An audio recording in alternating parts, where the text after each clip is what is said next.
cultivate our motivation.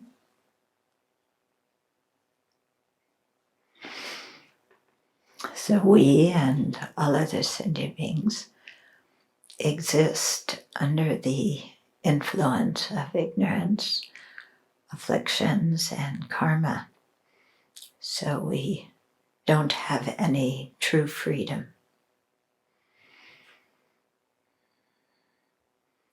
We're controlled by, we arise due to causes and conditions, so we are controlled by them. And yet, so often we are negligent in terms of really thinking through what kind of causes and conditions do I want to create, and what kind of future do I want to have.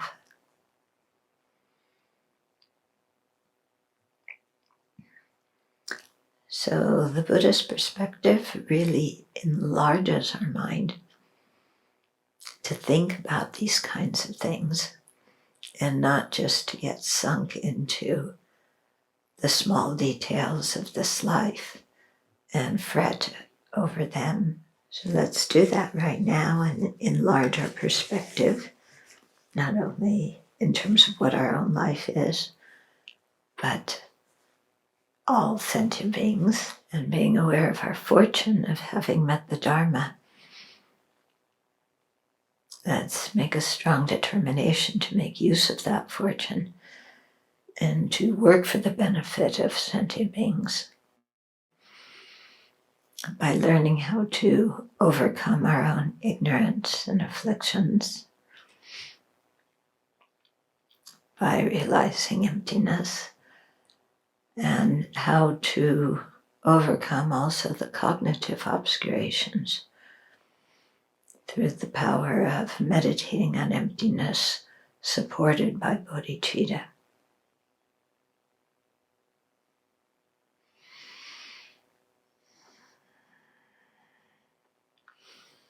And in that way, though it may take a long time, we will progressively master the paths and grounds to full awakening. And as we do so, we'll become happier and more peaceful ourselves and be able to benefit others more effectively in the short term as well as the long term. So let's make that our motivation.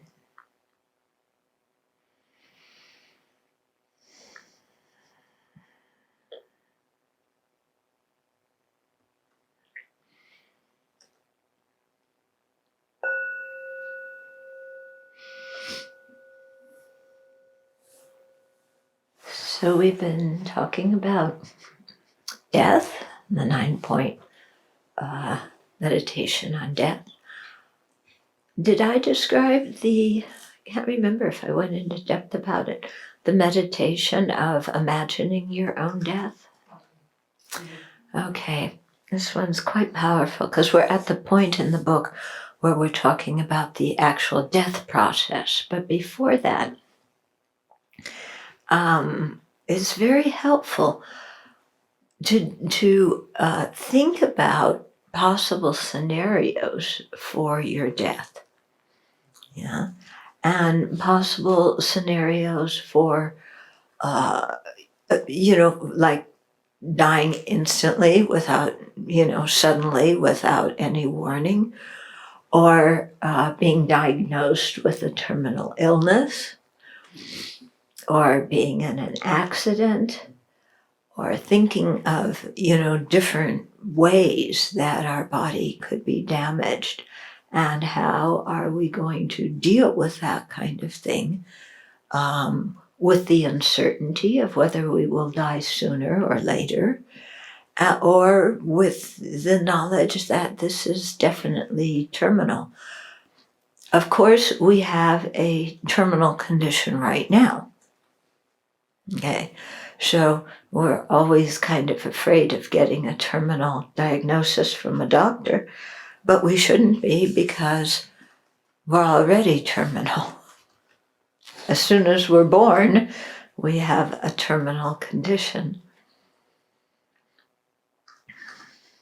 So it's really quite revealing to imagine different scenarios and think, what happens if I'm not feeling well? I go to the doctor, he takes some tests, and then it comes back, I have cancer or a kidney failure, or, I need surgery on my spleen, or, I'm diabetic, and so all the risks that come with diabetes.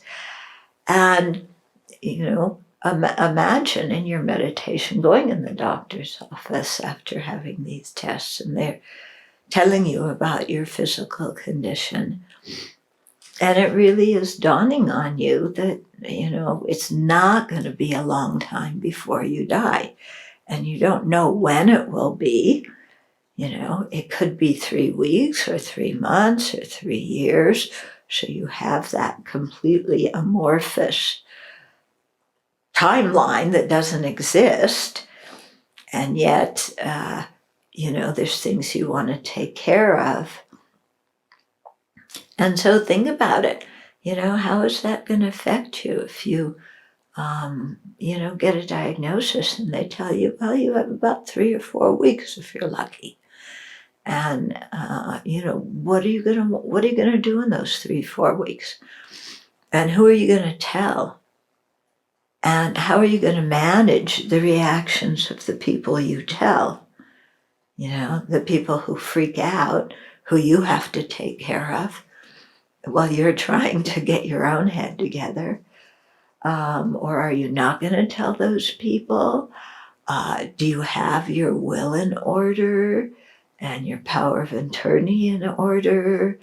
Or is your mind still going around about who you want to, clean your things out, or find out, all the things you've been hiding that, when they go through your papers, you haven't been hiding them, but you just haven't been publicizing them, and then somebody's going to go through your papers and find out, she actually had, $200,000 stashed away somewhere, and we didn't think she had anything. Or,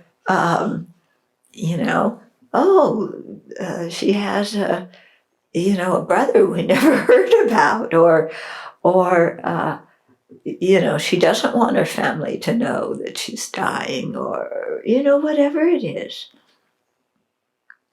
And, so who are you going to tell? How are you going to manage their reactions? And what do you still have left to do? And, have you been pining away for the time when you can go to Disneyland because that's the first thing on your bucket list? Or is it that you want to go to Omeshan?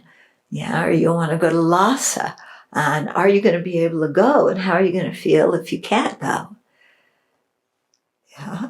And so all these different kinds of things. And what projects are you in the middle of doing? And how are you going to feel about leaving all these projects? Are you going to take some time and hand them over to somebody? You're just going to, go into retreat and let everybody figure it out later after you're dead? Or, what are you going to do? And who has the passwords to your computer? Or are you just going to, drive them all crazy because you're very protective of your passwords and you don't want people to even know what they are when you're alive, and then they won't know what they are when you're dead, and then they won't be able to distribute your things the way you want, or they won't be able to get all the Abbey information that's on your, your computer because you've been so afraid that somebody's going to read your email that you haven't given anybody any of your passwords. And so then are you just going to think, well, okay, they'll figure it out. Too bad. I'm going to go meditate. Or are you going to sit down and, explain everything to somebody else? Or what are you going to do when they're freaking out and saying, how can you die? How can you leave us? We're not ready for you to die. And who do you need to apologize to? And who do you need to forgive? And are you going to call those people up? Or are you not? Are you going to wait and hope they call you before you die? Or are you okay without talking to them before they die? Yeah, so all these things. So it's a very interesting meditation to do that and really pretend like, this is it. Yeah. What are you going to do with all your photographs? Yeah. And, all your photographs online, all your scrapbooks. Yeah. Can you part with them, or do you want them to want people to put them in the Abbey Museum? Yeah. How do you want to be known? Yeah. Are you going to write your own obituary? Or are you going to ask somebody else to write it and then you edit it before you die? Because I want good grammar in my obituary, and I want to make sure you say certain things and don't tell other things. So it's very funny when we talk about it like this. But when you really sit down and you think about it, and I'm dead and somebody else is going through all my stuff, and all the things I've written that are an email to other people, and so they're going to read that. They're going to look at in all my files, am I somebody who saves every single receipt for everything that's been spent? I told you about my friends before who were appointed executors for a lady who lived down the street from them. They had to figure out all of her financial things. They said she kept piles and piles of receipts from when she bought toothpaste, from postage stamps. They had no idea of her bank accounts, if she had life insurance. It was like such a hassle for them. Yeah. And then what do you do? You have some prized photographs, but somebody else is going to look through them and say, what's this garbage? Yeah. Or your stuffed animal collection. And somebody's going to come through and say, what's going on here? Yeah. So just remember, the 2 stuffed animals I have were given to me by my teachers. They're not things that I bought myself, and I don't go to bed hugging them. Okay? Keep them because they were gifted by my teacher. So don't think badly of me after I'm dead. And you watch when you're doing this how much you care about your reputation after you're dead. Yeah, how much you want people to understand why you did what you did when you were alive, even though you're dead and you're going to have no idea of what they're thinking. But you want to arrange it all your confidential stuff that they're going to flip through so that they'll have a good image of you. Yeah. Or are they going to, go in your room and find that you're like Imelda Marcos and you have 50 pairs of shoes? Yeah. And you're supposed to be a renunciate. But in your closet are so many pairs of shoes. Yeah. And so many jackets and so many pairs of socks. 2 feet, but many pairs of socks. Yeah. And what?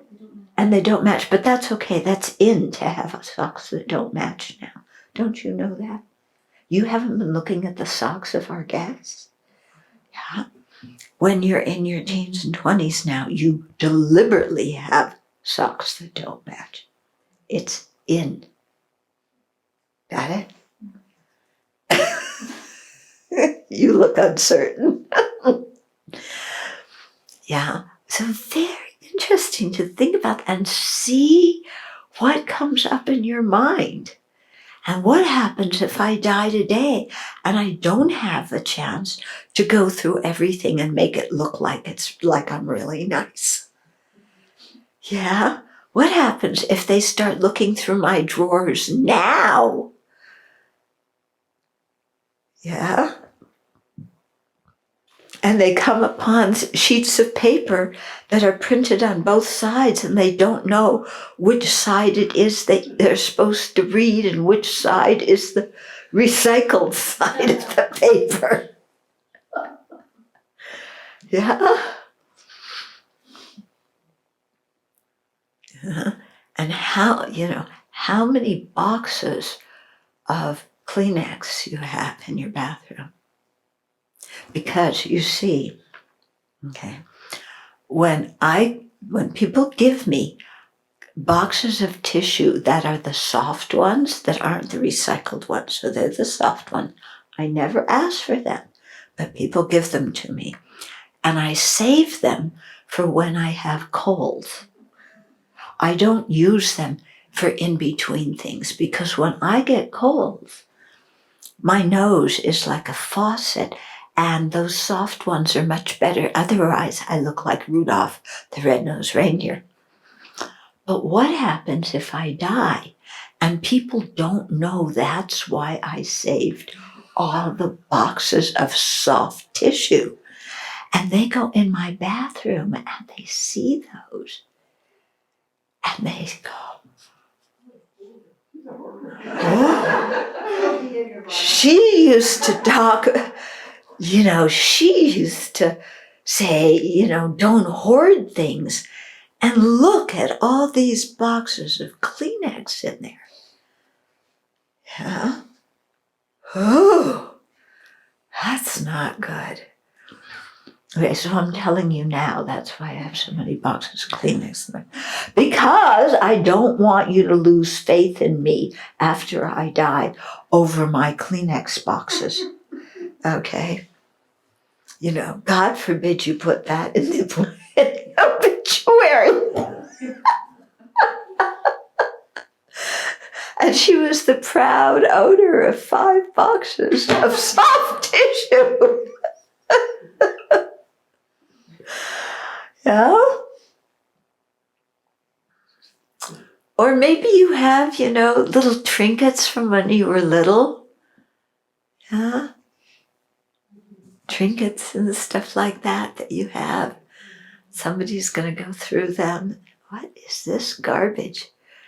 Or, this is really beautiful. Here, put it in your mandalas. Offer it to the Buddha. But that was the gift my great-grandmother gave me when I turned 3. How can you do that and give it away?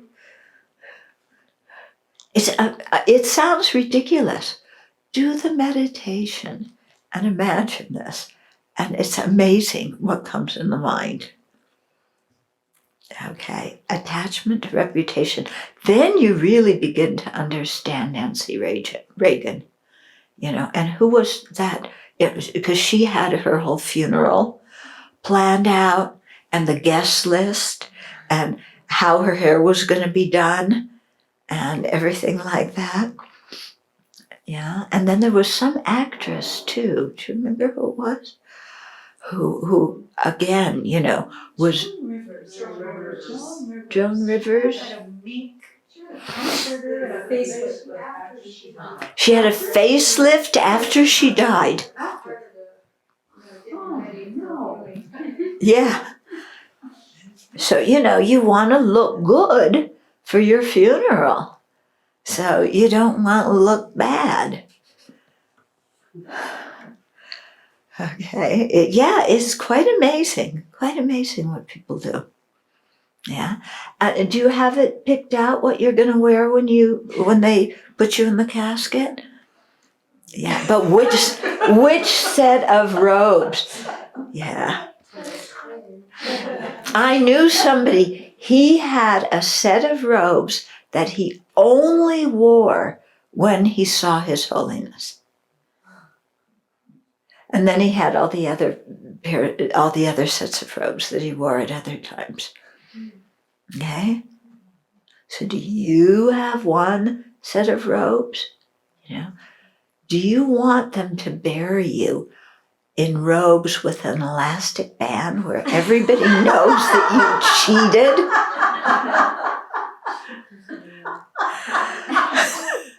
Or do you want them to somehow put it on with all the folds so everybody will think that you're wearing your robes correctly, according to the tradition? Mm-hmm. Yeah, write it down in your will. Okay, so yeah, we're laughing, but just look at your mind. Very interesting. Okay, and then imagine, what it's like as your body gets weaker and weaker, as your senses start failing. Are you going to say goodbye to people early and then spend more time alone? Are you going to welcome visitors until the end? Yeah, do you want to have lots of people around you? Do you not want to have people around you? And what happens if you can't control it? And somebody who you don't want to be there when you die turns up and they're there. What are you going to do then? Yeah, and what happens if you want to die at home and somebody takes you to the hospital and you're in a room where somebody is watching Donald Trump's rallies while you're trying to die? Yeah, how are you going to handle that?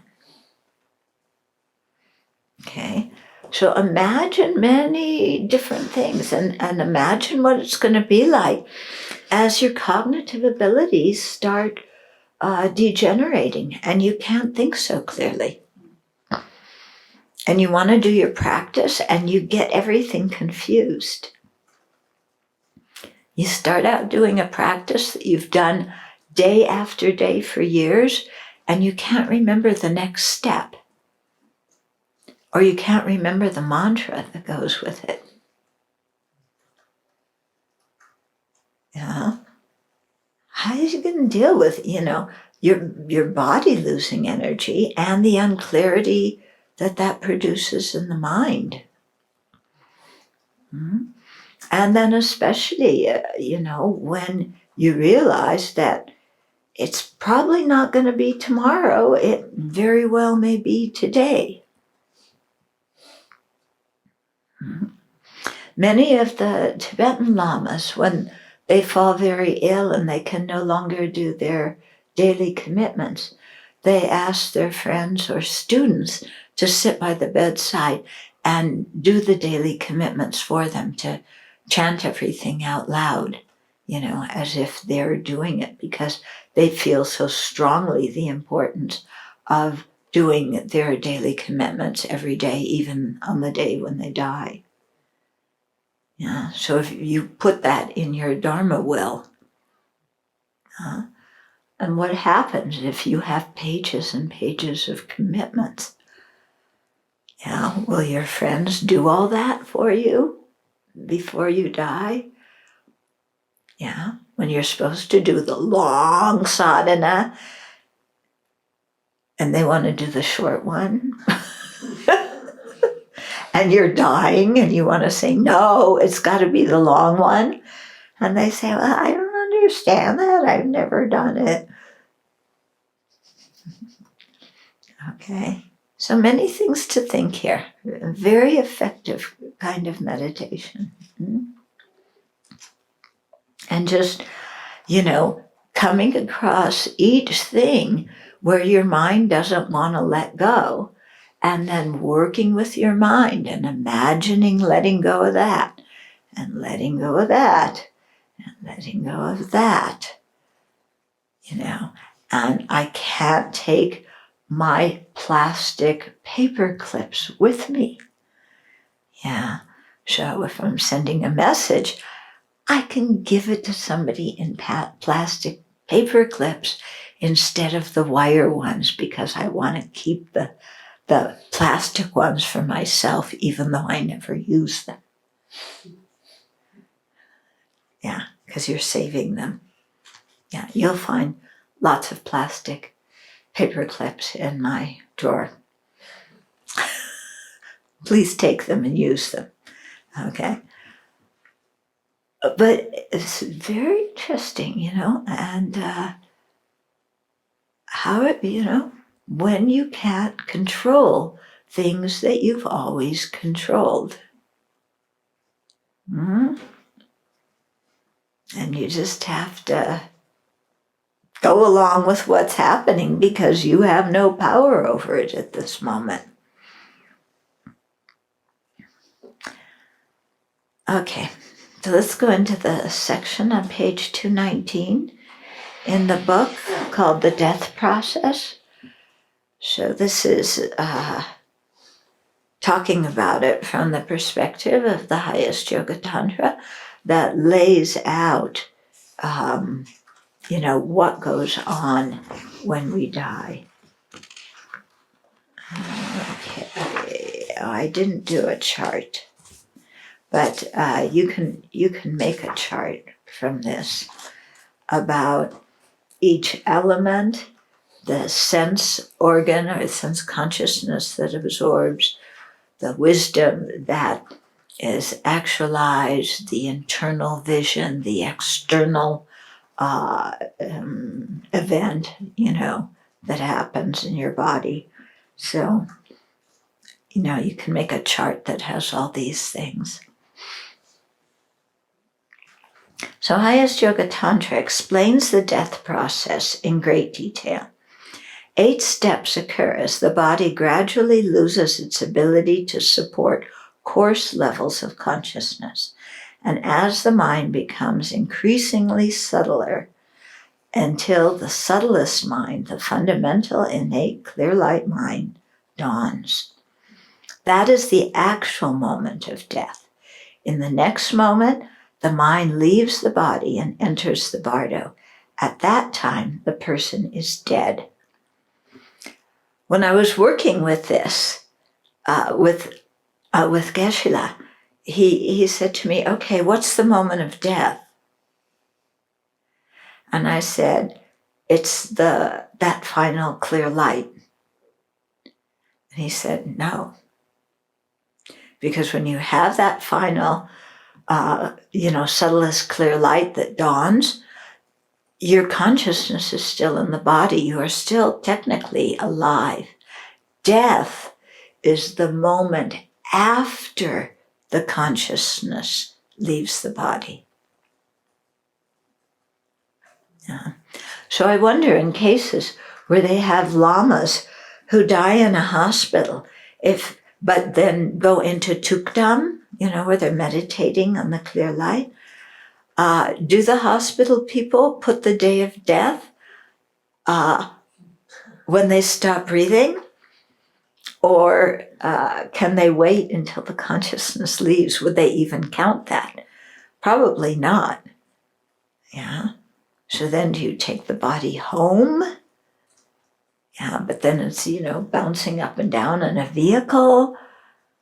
So, yeah, it's something to think about, where, where do you want to die? And what happens if you can't control where you're dying, when it happens at that moment? One of my teachers, he was a really great meditator, Geshe Thubten, and he knew when he was dying, and his attendant, wanted to keep Geshe-la alive at all costs, and put him in a car and raced the car down to Chandigarh, and thinking that the doctors in the Chandigarh hospital could maybe save Geshe-la. And he died in the taxi. Wow. Yeah. And I thought, wow, it would have been so much better just to leave him peacefully, because he knew he was dying. Yeah. And without having to die with his, head in his student's lap in the taxi before they even reached the hospital, which means they had to just turn around and drive back. What it says here seems to be that it's when the clear light mind dawns, that is the moment of death. Mm-mm. But what you just said was the moment of death is the next moment after that. Right. But it's not necessarily a moment. It could be hours or days. Yeah, but moment means the time. It says here, you have the dawning of the innate clear light mind. Oh, it does say that is the actual moment of death. That is not the actual. So please note this in the corrections. Okay? In the next moment, the mind leaves the body and enters the Bardo. That is the moment of death. But maybe you need to clarify, too, that it's not necessarily the next moment. It could be later. Yeah, but moment is one of those words in Buddhism that has many different meanings. So it doesn't. Moment means, I asked one time, the amount of time it takes for something to happen. So it depends on what is happening, how long that moment is. So it doesn't mean, at 7 o'clock, but 1 second, and then 7 o'clock and 2 seconds is the next moment. The next moment in different activities could be later. But maybe you could just say when the clear light ends and right, the mind leaves, that and the consciousness leaves the body. Yeah. Okay. It just sounds a little strange. Yeah, it's incorrect here when it says that is the actual moment of death. It's not. It's the moment after the clear light leaves the body. Yeah. As each element dissolves, that is, as it loses its ability to support consciousness. So that's what dissolve or absorb means. Yeah, it loses its ability to support consciousness. Our aggregates weaken and we have an inner appearance to the mind. So when the earth element dissolves into the water element, so that doesn't mean that all the earth element in your body, turns into little atoms and then blends into the liquid in your body. It doesn't mean that. It means the element of earth that supported some aspect of consciousness and physical functioning becomes non-functional itself. Okay? So when the earth element dissolves into the water element, and dissolving into the water element, dissolving into another element, means that that element becomes prominent. Okay? So the body becomes thinner. Now that's the outer signal.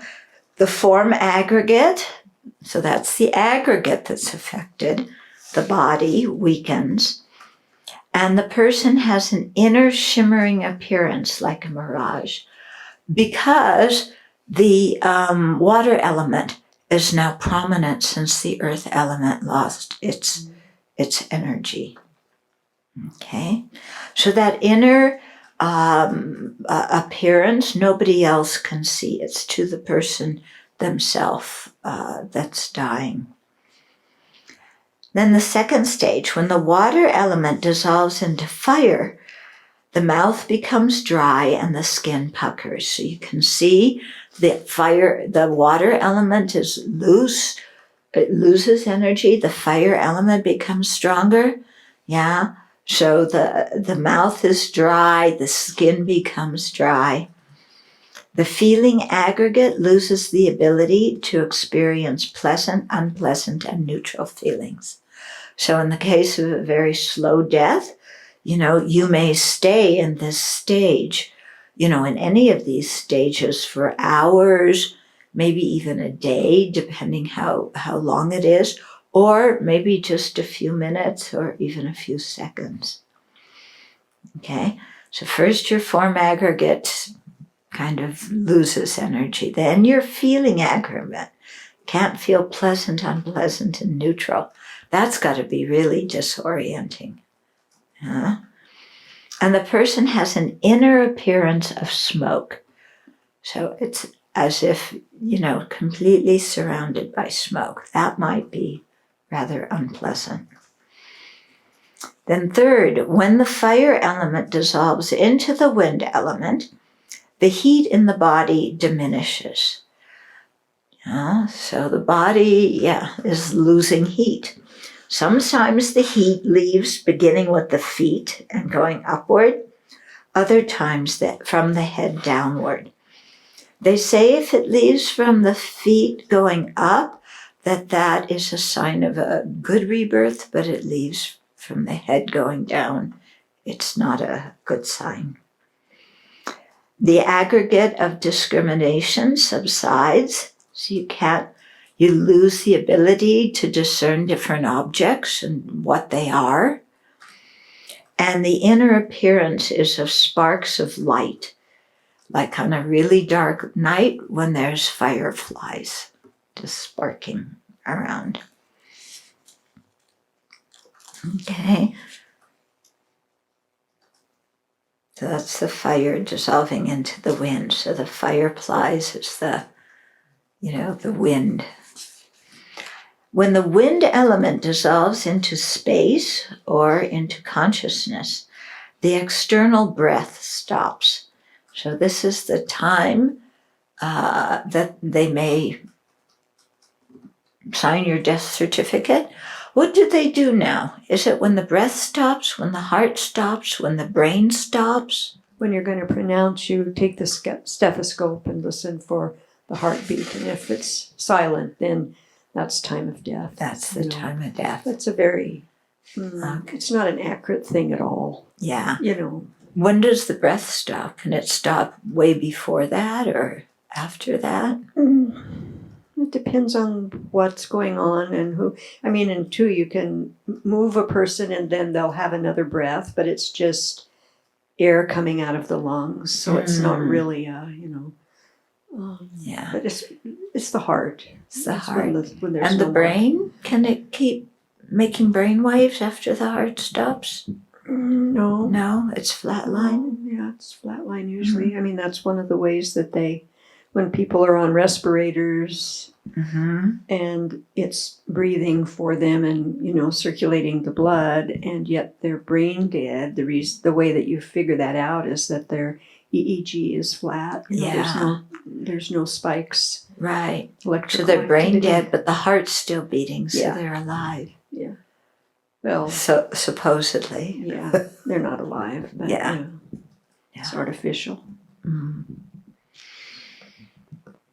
Okay, so the aggregate of miscellaneous factors loses power. That's the aggregate with all your emotions and thoughts and different things like that. And there's an appearance of a small, dim candle flame about to go out. Yeah. At this point, breathing has stopped completely. The body grows cold, and the coarse consciousnesses have been absorbed. Doctors pronounce the person dead, but from a Buddhist perspective, the consciousness has not yet left the body. Okay, and then the 5th through the 7th stages. So now the coarse winds, so the inner energies that serve as the mount of the coarse consciousnesses, these begin to dissolve. So as with the previous stages of dissolution, the time it takes to pass through the next 3 phases varies with the person, the cause of death, and the person's spiritual training. Okay, so there's no set time that you stay in any of these stages. Yeah, so those of you who like to follow a schedule, have everything planned out, and not deviate from the schedule and have everything start on time, you might have to learn to become a little bit more relaxed. Okay. So these 3 phases, 5, 6, and 7, are inner appearances to the mind. So the first one is called the vivid white appearance, and that is an appearance that looks like the bright light of the full moon. Yeah, so it's not like I'm here looking at the full moon. It's everything is that bright light. Yeah, like the full moon. Then the sixth vision is the red increase appearance, and that's like the orange-red color of the sky at sunset, or sometimes they say the sky at dawn. And then that too is like everywhere.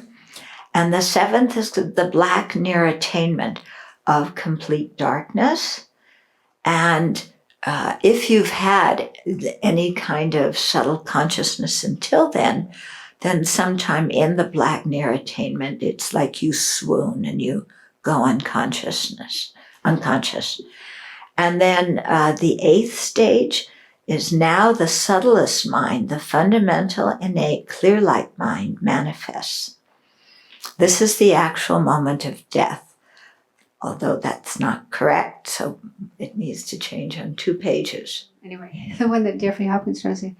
And it does say that the clear light mind is the actual... Is the actual moment of death? It's, let me just see what he says here.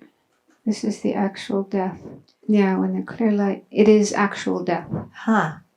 Clear light Yeah. is. Maybe there's different views. Yeah, maybe, yeah, because Geshe-la was quite emphatic that it was after the clear light mind left the body. Yeah. Okay, well, at least there's some source for saying what I said here.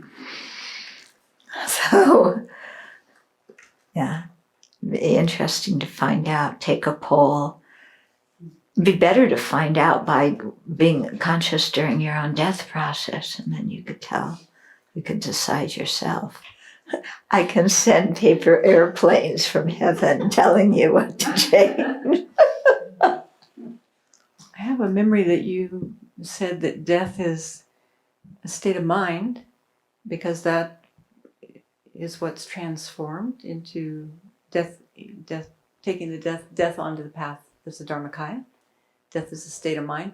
If it's the next moment, then that's already a rebirth. The next moment of mind would be a rebirth. So. But like I said, when I started writing this, I thought that death was the last moment when the subtlest mind was there. And Geshe-la corrected me. Okay? But, yeah. So what I said before he corrected me and what I said after may not be the same thing. And there might be scriptural references for both things. Okay, so 8. Now the subtlest mind, the fundamental, innate, clear light mind manifests. This is the actual moment of death, although the subtlest wind mind is still present in the body. And a well-trained practitioner will meditate on emptiness. Okay, so Ling Rinpoche, at this point, the consciousness was still in the body. He meditated in the clear light for 13 days, and his body was sitting upright during the meditation. And then at a certain point, and when his body was upright, there was a little bit of heat here, so they could tell that the consciousness was still in the body. And then when the consciousness left the body slumped a little bit, and that little bit of heat disappeared, and then they knew that he had finished his meditation. So there is no rigor mortis, and there may be a slight sense of heat if we hold our hand above the person's heart chakra at the center of her chest. During this time, the relationship between the body and mind has not been severed, and the body does not decay. It is better to avoid touching or moving the body at this time. Okay? So most sentient beings do not recognize the clear light of death, and this phase passes very quickly. Yeah? In fact, they may not recognize any of the inner visions at death. When the mind leaves the body, small traces of a white or red substance at the nostrils or sexual organ may be seen. The body begins to decay and can safely be moved. For ordinary beings, this usually occurs within 3 days after the breath has stopped, and many times quite, even sooner. In the hospital, what was your experience when rigor mortis started and, it was clear that consciousness was no longer there? Was there a wide variety, or was there some? Wide variety. Yeah. Very different with each person. Mm-hmm. And how cold, or some people as they were dying were really cold, starting from the feet and moving up, and as it moved up then they would die. Other people were warm the whole time, even after death, and the body was still warm. Every configuration. I mean, all the causes and conditions that create that. Yeah. It's too much to even know. Yeah. Because physically it's going to depend a lot on the state of your body before you die, too, how strong the elements are. And then mentally, whether you have the vision, if you've been training to recognize those visions or not. If a person dies in an accident, the consciousness generally leaves the body quickly. Some practitioners, especially those who have practiced highest yoga tantra, may meditate in the clear light for several days. I heard of some Tibetan monks who, after being tortured in Chinese prison, sat cross-legged in their cells and remained meditating in the clear light of death for some time. Thinking that Buddhism was just blind faith and superstition, the Chinese communist guards were surprised and speechless. For people who practice the Dharma sincerely and continuously, dying is not a frightening event, but a joyful experience and an optimal time for meditation. Why is it an optimal time? Because your senses aren't functioning, so you don't have so much distraction. And the coarse levels of mind have absorbed, and they're the ones that have so much distraction too. After separating from the body, the 8 signs occur in the reverse order as a slightly coarser mind arises in the Bardo, the intermediate stage. If we will be born in a fortunate realm, it will seem like we are walking on a luminous path surrounded by beauty.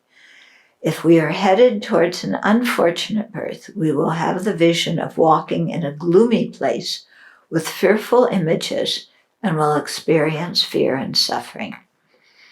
It is said that butchers who have not purified their actions of killing will see the image of animals they have slaughtered running towards them. Bardo beings can travel uninterruptedly from one place to another. Those who will be born in similar realms can see one another, and people with clairvoyant powers can also see Bardo beings. For ignorant sentient beings, the Bardo can be frightening and confusing.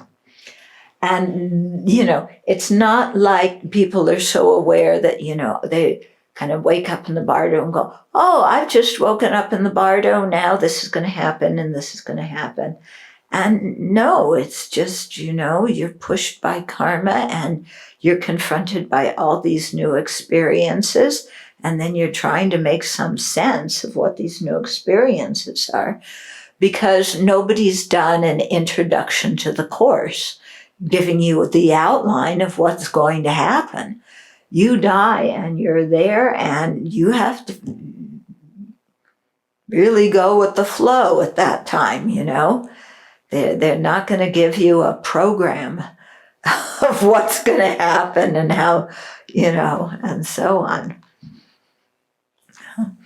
So sometimes when I get on transoceanic flights, it makes me think about dying, because I'm leaving one reality. And then there's this period in this environment, limited, enclosed environment with a lack of air. And then you wake up and you're in another reality where it's a different culture and they speak different languages and things are really different. And sometimes, you wake up and, oh, I've been here before. My friends are at the airport. Sometimes you get off the flight and it's like, I don't know anybody, and who can I trust and who's going to help me and what do I have to be aware of? And, if you can imagine dying and, this is, you get some consciousness in your next life and it isn't like everything's familiar. Maybe you don't have hands and legs to move at that time. And maybe it's not your usual alarm clock bells waking you up. And maybe you no longer speak English. Yeah. Or maybe the people around you don't look like the people you were used to. Yeah. They look quite different. I mean, all the different kinds of living beings and how they look. And there's probably many different forms. We have no idea at all how they look. Then we're born into that world and we have to make sense of it. Yeah. So I think sometimes how incredibly confusing it must be for babies. Yeah. No, because we rely so much on our conceptual consciousnesses to get an idea of what's going to happen, who we can trust, what we can and should do, and what things mean. And when you get reborn, there's none of that. Yeah, because all your language ability disappeared when you left your consciousness, your human consciousness of the previous life. One question and one question online. So when you were reading through when the feeling aggregate loses the ability to experience pleasant, unpleasant, and neutral feelings, you said that would be quite disorientating. I'm wondering why. And then... Okay, one question at a time. So imagine sitting here and you no longer experience any sensations from what you hear, see, smell, taste, or touch. There's no sense of pleasant, unpleasant, neutral. You don't feel anything. Yeah. So just imagine that and, does it feel normal? Okay. And then I guess related to that, and maybe perhaps answered by that, is I've read that some of these visions can be quite disturbing. Mm-hmm. But after the pleasant, unpleasant, after the feeling aggregate dissolves, then how are the visions after that disturbing if there's no ability to... Okay, because the disturbing visions they're talking about occur before the feeling aggregate dissolves. The karma that influences what you're going to be reborn as, that occurs before, that starts to ripen before the fifth stage. Okay, because there's like that prayer by Pabonka Rinpoche describing the dissolution, where it's like the fire element, which dissolves after, is scary. No, the fire element is, yeah. Okay. Yeah. The time when everything really switches is when the breath stops and you go into the white appearance, because that's when all your conceptual minds have stopped. So all these appearances and visions and thoughts and fear or whatever it is, that happens before that time. Anyway, you can read some books and, if my explanation doesn't fit, do some reading on it. Okay. And then from online, Someone is asking, how does organ donation work in this context? If someone cultivates bodhicitta and offers an organ, the organs need to be harvested quickly before the last steps of the dissolution. Right. So where does the subtle mind go, or how is it affected? Yeah. So this is something to really consider. You know, when they harvest the organ, the breath has stopped, right? So the person is pronounced dead, and then immediately they harvest the organ. Most donations come from people that are brain dead, so a massive brain injury, and they keep the body alive with the, being intubated and keep the blood pumping, etc., to keep the organs viable, and then they talk with the family, or the family knows that the person wants to donate. Then they get all the people that are going to take the organs to the hospital, and then they take them down. Often they'll take the tubes out, and the family gets to see them die, and it usually doesn't take very long. And then right after that, then they go down to the operating room and they take the organ. So it's quick. Okay, so the person isn't conscious at all. No. During any of that. No. Yeah, but what would happen in terms of the clear light? We don't really know. Yeah, because and how much having surgery at that time.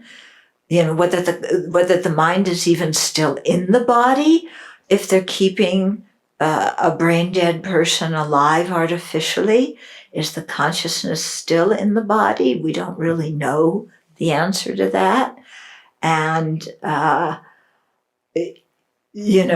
if it is in the body, when they harvest, at what point does it leave? When they stop the intubation, when they take out the organ.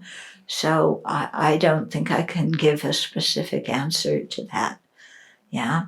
It may disturb the death process, but it may be that person, that the consciousness has already left too. We don't really know. What is the meaning of the increase and the red increase appearance and the near attainment in the black? I think the near attainment must mean that you're close to the clear light.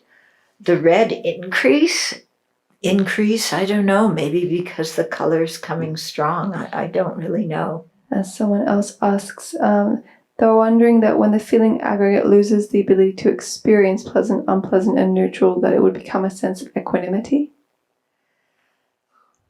I have no idea. I have died innumerable times, and I cannot remember any of them. Yeah, and I don't remember reading that anywhere. Okay. But also, when it says, like, the feeling organ aggregate dissolves, it doesn't mean, okay, turn off the switch, you don't feel anything anymore after this point. Okay, remember, this is a process. So the feeling aggregate is diminishing. Yeah, your ability to hear is being lost. They usually say the hearing stops. Does that mean the hearing actually, okay, that 1 second now you've had that vision, hearing has stopped and feeling has stopped, at 7:01.1 seconds, it's all stopped. I don't think things are like that. It's a process. It's sticky. It's messy. You're losing that ability. When it says the feeling stops, does that mean you don't feel anything after that? Even when you're going through the other things, Yeah, and then you say, but then it doesn't match up because feeling stops in the second dissolution, and you said the conceptual mind stops after the fourth, and it doesn't match up. So if the karma is ripening during the fourth dissolution, how can you be afraid? Because you shouldn't, because it's all been absorbed. I don't know that things are, happen in such lockstep. Things like that. Our conceptual mind wants everything to be all nice. Yeah. But you want to say, you've watched many people die. Do you want to say, what you've seen in terms of people feeling or thinking or, what's going on? Well, I think the experience that highlights this the most is that a person dies and somebody listens to their heart, the heartbeat's gone, and they're pronounced dead. And then, the body is prepared and we put them in a body bag and then we're taking them down to the morgue. And then the person sits up. So what is that, So it's so it's messy, yeah. Yeah. When they sit up, are they conscious? Do they talk? Then the one time that happened, we unzip the body bag and they're saying, "Where am I?" And it's like, okay, this is not a death run now. We'll go back to your room. And that person then soon after did die and they stayed dead. But, so it's very messy, Yeah. It's very messy. They might have made special coffins for this. There's there's a lot of history around this happening and people being in coffins and then, In the late Victorian age in England, there were many cases of this happening. So they would put bells on top of the coffin with a string that was tied to the person's hand when they were dead, so that if they woke up in the coffin, they could pull the string and ring the bell, and then somebody would take them out of the coffin. Yeah. And this was how there was some really big train, where they ripped off tons of money from a train. And somehow it was involved with this. I think maybe the thieves pretended to be dead, and then they got on the chain and rang the bell, and everybody freaked out. They opened the thing, but they freaked out, and then that way the thieves were on the train and they ripped off all this money. And it was really, with what do they call it, a heist? Yeah? Yeah, it was one of the big train robberies.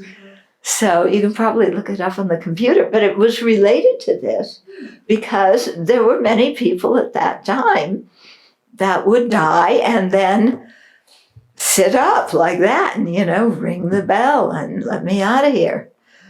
It's amazing. Yeah. And, when you think about it, what you were saying, some bodies are warm after the breath stops, some are cold. Your body was supposed to get cold before. And what are you going to say? Hey, you didn't die according to the outline. Yeah. Your body was supposed to be cold before this. Yeah. Or, what do you do? Like the hearing is the second stage to dissolve. But we often say prayers and say things to people, even after that particular stage. You can tell that the water has absorbed, but we can tell that the person still, and supposedly that the hearing has ceased, but we still chant prayers and speak to the person, and they seem to have some reaction to it. So does it mean, that the hearing stops, you just turn off the switch? Or does it mean that the hearing is losing energy and, gradually, and that different things happen at, finally end at different times for different people? Okay. So this is an outline, to kind of give us some idea of what's going to happen. But like I said, what are we going to do? Somebody's dying and we're going to say, hey, you're doing this out of order, just like you. You do things in life, you did things out of order. Now you're doing things out of order. This is all supposed to happen at the same time and it hasn't. When I went to Gethsemane, they bury all the monks there in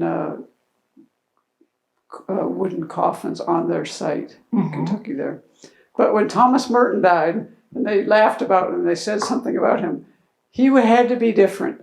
That's what they said. That was their joke about him. Because he died actually in Southeast Asia. Yeah. So he had an actual coffin, and so they joke about that even when we were there.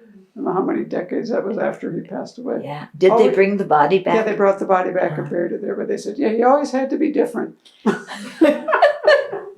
Questions from online. Jolene from Singapore is asking, if someone dies suddenly and the breath leaves the body suddenly, does the death process differ? Yeah, it goes very, very quickly. And then Venerable Losang is asking, so feeling is one of the 5 omnipresent mental factors. When the coarse levels of mind dissolve, do the other mental factors also dissolve? Well, that's what I was saying. With each stage, there's an element that dissolves, and then a corresponding physical thing that happens as a result, and an aggregate loses its power, and you have an internal sign. So all of these are grouped together in these 8 different stages. Okay? I don't know if that answers the question, but it's best I can understand.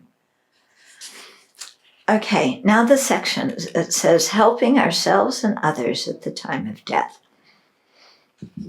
Our attitudes shape our experiences.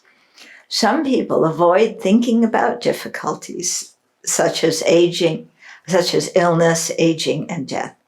But these are bound to happen, and accepting and preparing for them in advance enables our mind to be calmer when they occur. Okay, so really accepting them and preparing for them doesn't mean physically preparing, although that can be helpful. It means mentally preparing. And I think, mentally preparing to age or, it's something, I studied a lot about it and read a lot about, and yes, I'm going to be an old person and, that's going to happen. And, all the things about how they say it's good it doesn't happen too quickly, because if you looked at yourself in the mirror when you were 20 and then the next day you were 80, you would faint from horror about how different you looked. And okay, so I'm going to be ready for all this stuff. And it doesn't exactly go as you planned. Yeah, I see some nodding heads. Yeah, it doesn't go as you planned. So, it's useful preparing physically, it's useful preparing mentally, but don't expect everything to go as you've laid it out. Yeah. What's been interesting for you about aging that you didn't anticipate? I think it's the access to energy, or the to really be able to feel the life energy is actually draining from the body, and it's not like pouring down the toilet so fast, but it's a very different, and that sensation I didn't anticipate, because you think, well, okay, I'll be smart up till this point, or I'll be agile up until this point, or I can accept that these sort of gross external things will change. But that the power, that the fuel inside that's making those things diminishes, that's not even something I think one could anticipate until you experience it. Yeah. To not have so much physical or mental energy.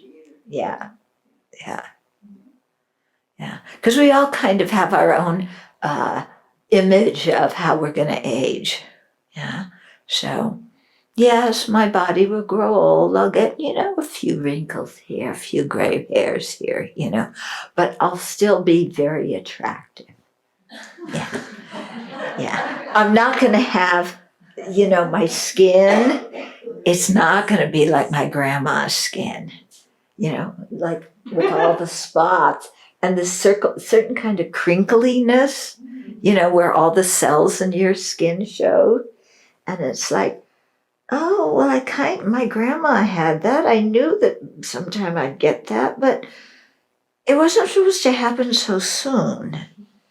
I'm going to get it, but, not in my 60s, not in my 70s.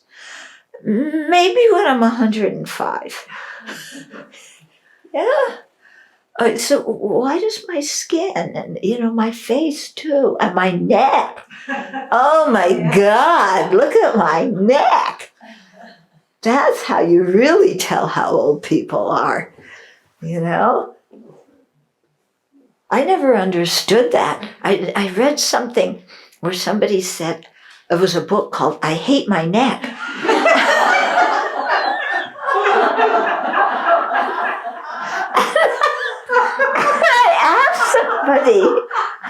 I said, why would somebody hate their neck?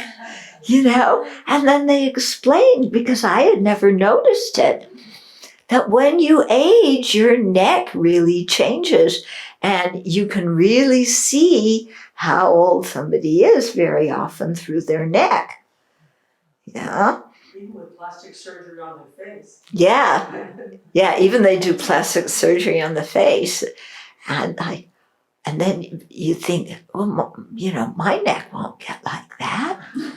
Or, I read 17 magazine and they said, to keep your neck in shape, you practice going like that. Yeah.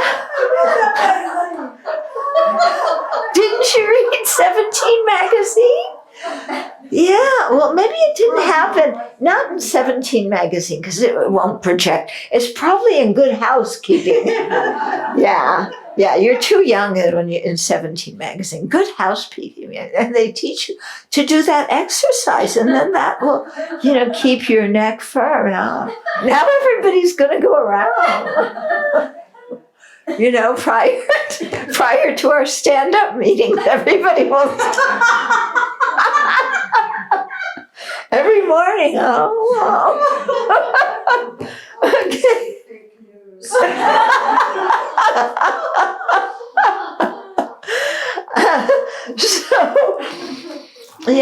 So you always think, I'm going to plan this out, but then there's things that happen that you didn't plan for. Oh, yeah. Yeah, flab. But look, I don't have so much. Yeah. But if I don't clench my hand, but if I go like that, see, it is just so flabby like that. Yeah. Those forest muscles fade after a while. Oh, yeah, I gotta get back in the forest, Yeah. Then. I won't tell you other stories. Yeah, but wait until you can't get up off the floor. Okay, that's a real experience. That was never supposed to happen, where you can't get up on the floor, and the way you get up is you look so ungraceful and so completely, like a frog or what you look like. Because like your arms are in different places and your legs are in different places, and your tush in the air, and and you're trying to push yourself up, and you're wondering, is my arm gonna make it? Yeah. And then you look across, Venerable Jigme is so consoling to me, When I sit next to her in puja, it's really consoling because there's two of us desperately trying to get up off the floor. And I never thought, I planned for everything else, but I didn't plan mentally for that, to not be able to get up, And I know, but I can eventually get up, My parents got to the point, well, my mom, she was never in very good shape. So early on, she couldn't get up, but my dad could, and he would help her up. And then one day, both of them fell. Neither of them could get up off the floor. They had to call 911 for somebody to come and pick them up off the floor. Okay, that's never going to happen to me. Wait for tomorrow. Help! You in the gray and the white.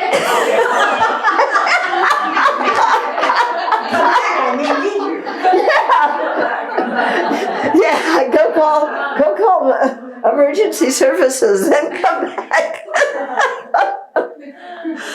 Yeah. Okay, so she comes downstairs one day, looking for you guys. Yeah, then you'll know. But probably before that, you'll hear a thud. Yeah. So, yeah. Okay. Okay. There are different levels of preparation for death.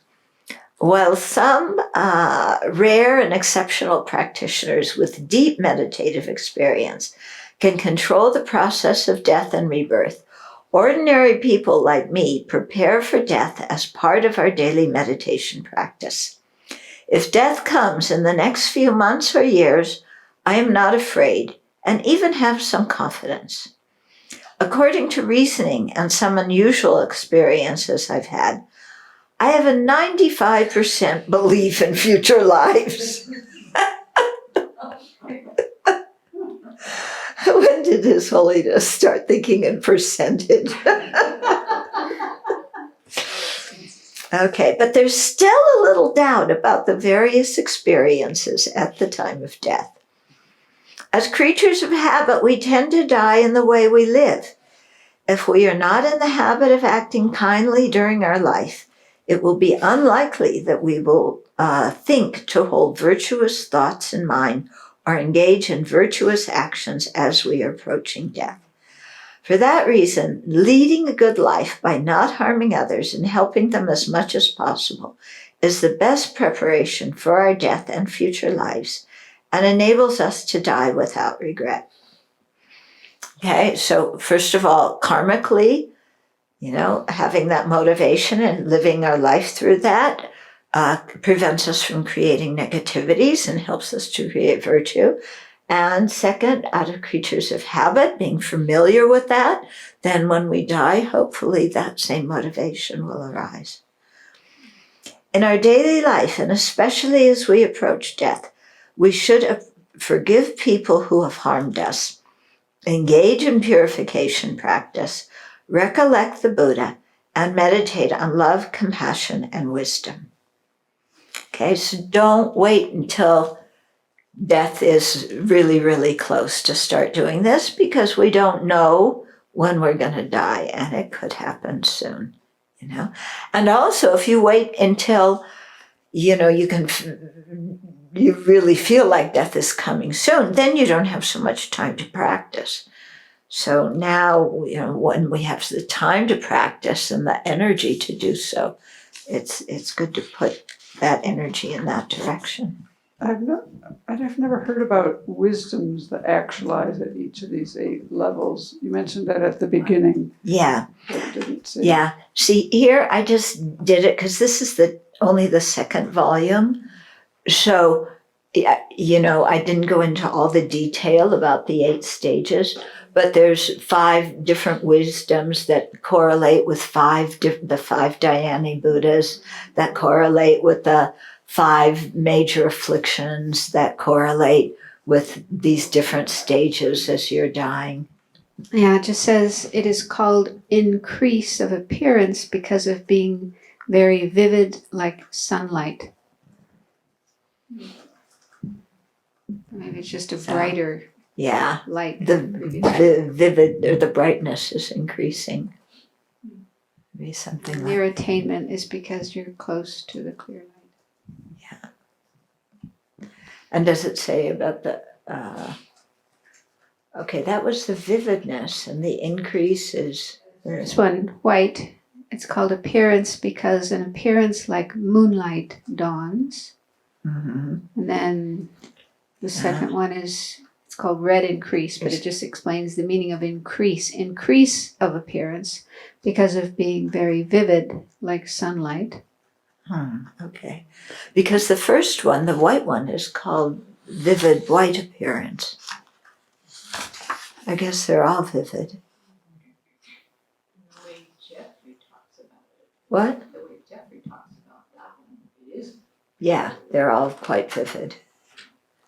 I would think so, because your mind doesn't have all this distraction from the sense consciousnesses and sense organs. Mm-hmm.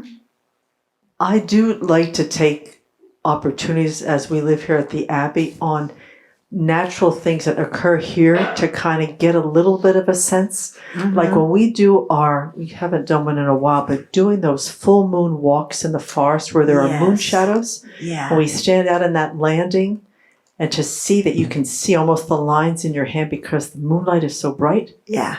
The sunsets that we have sometimes that are so beyond orange, beyond scarlet. Mm-hmm. The nights where there is nothing, that you can't even see the palm of your hand. And any burn piles we do at night where the sparks are, I try to remember those things, that this might be what it might be like. Yeah. Yeah. And that's why they give those examples, because the examples are something that we have some experience with. Someone is asking, I heard the process reverses in some way when going towards a birth after the Bardo. How could this work, and is that true? Yeah, there was a sentence in here that said that, that after the subtlest clear light, then you get the signs in reverse as you go into the Bardo, And what's happening is just that some of the coarser states of mind are very slowly, very gradually starting to emerge. Or maybe they happen very quickly.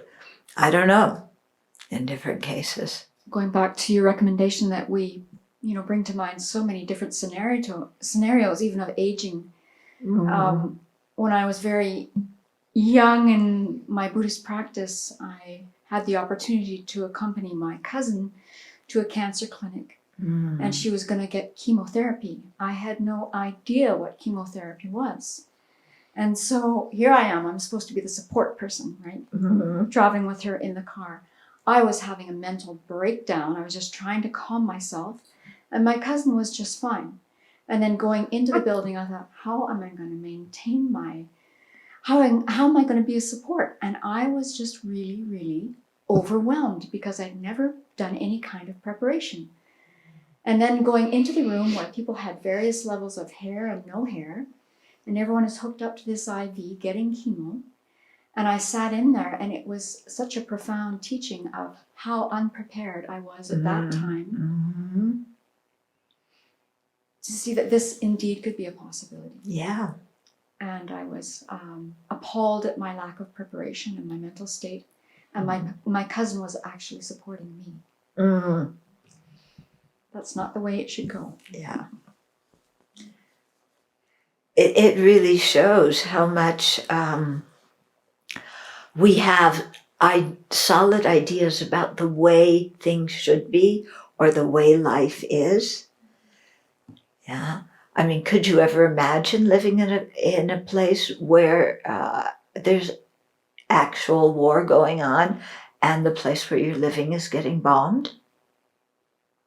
It seems incomprehensible, but how many people live in that condition? It's a very real condition. Yeah. Or even what we've been hearing, how many times do people with white skin think I'm going to go down to the store and, get shot or get pulled over by the police or, you never think of that. And yet that's many people's experience. They don't know what's going to happen. So, the ability to have a big mind, and learn from other people's experiences and to be flexible, mentally flexible. And it's like, well, I didn't have this written in my calendar, but it's happening. So I'm adjusting, and to be able to adjust quickly. Okay, this will be the last comment. Just a comment to say that that's so much the part of the preciousness of being a training in this community is because that is brought up to the face a lot more, is that we have so little control, and what are we going to do when the day doesn't start, go through, and end the way that we had thought. Yeah. To see them all as these little deaths to expectations of what we think is going to happen. Yeah. Or should happen. Yeah. Yeah. You have you just even from you wake up in the morning, like I woke up and she ran outside. And it's like,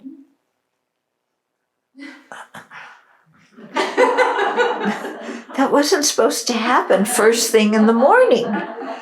Yeah. And now it's going to mess my whole day up.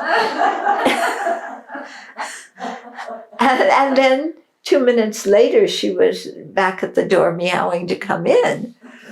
But, just to see the reaction of, first thing, because I had just really literally gotten out of bed. I was taking a bug outside. There's all sorts of little creatures who I share my blanket with. Not bed bug. But, there's I imagine you have them too. They come crawling out. So, you take them outside. So she snuck out at the same time. I was like, oh, now I got to deal with this. And just watching how the mind works. This wasn't in my calendar. Couldn't you have told me last night you were going to do this so I would be ready? But no. Okay.